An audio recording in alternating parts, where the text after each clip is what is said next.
Dear viewers, রুদেস ব্লগে আপনাদের স্বাগতম। আজ আমি আপনাদের সাথে শেয়ার করতে যাচ্ছি নতুন একটি রান্নার রেসিপি, কাঁঠালের ইঁচড়। এর জন্য প্রথমে কাঁঠালটা আমি কেটে ধুয়ে হালকা করে হলুদ লবণ দিয়ে ভাপিয়ে রেখেছি এবং হলুদ লবণ দিয়ে ভাপানোর পর ভেজে রেখেছি। তারপর দুটো আলুকে নিয়ে আমি লাল লাল করে ভেজে রেখেছি। আর লাগবে পেঁয়াজ কুচি, থেতো করা রসুন,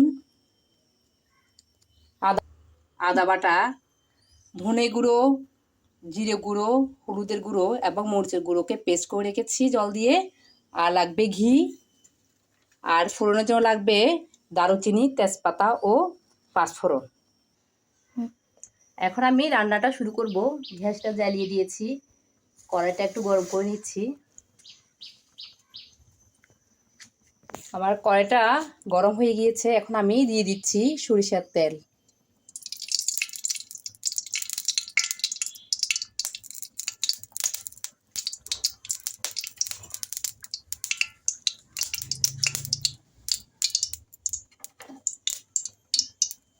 তেলটা একটু গরম হয়ে গিয়েছে, এখন ফোড়নটা দিয়ে দিব।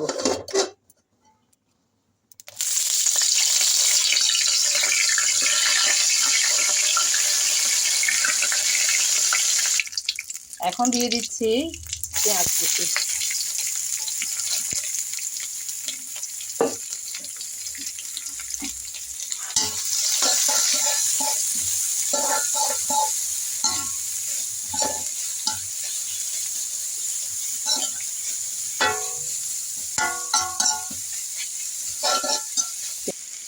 আমার পেঁয়াজটা মোটামুটি ভাজা হয়ে এসেছে, এখন আমি দিয়ে দিব থেতো করা রসুন।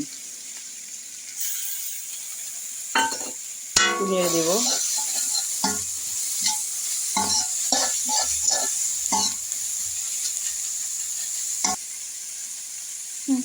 এখন দিয়ে দিব মশলাগুলো। এখন দিব আদা বাটা, তারপর একটু ভালো করে কষিয়ে নেব। সামান্য একটু জল দিব, দিয়ে দিচ্ছি একটু জল। এখন ভালো করে মশলাটা ভালো করে কষাতে হবে।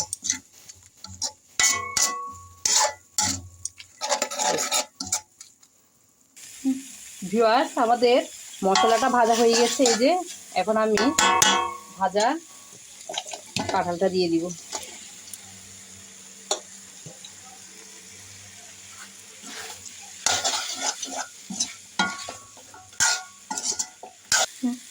সামান্য একটু জল দিব।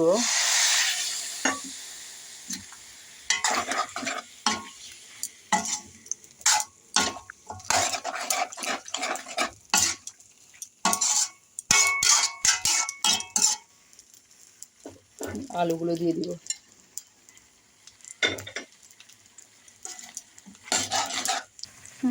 এখন দিয়ে দিব স্বাদ মতো লবণ, আর আরেকটু জল দিব। জল দিয়ে কষাবো।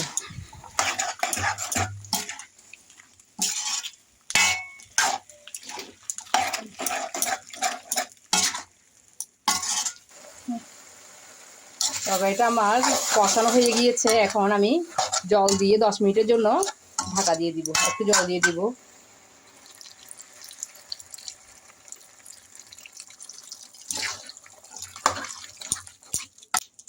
এখন আমি 10 মিনিটের জন্য ঢেকে গ্যাসের ফ্লেমটা একটু কমিয়ে দিব।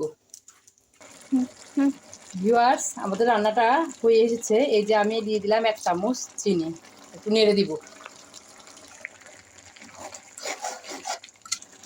এখন আমি দিয়ে দিচ্ছি গরম মশলা, আর সবার পরে দিব ঘি।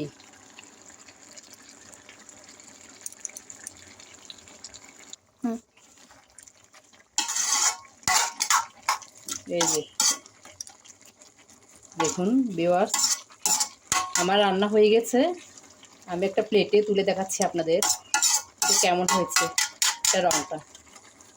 এই যে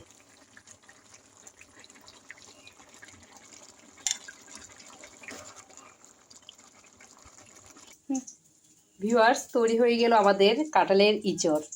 আপনারা বাসায় অবশ্যই ট্রাই করবেন। ধন্যবাদ সবাইকে।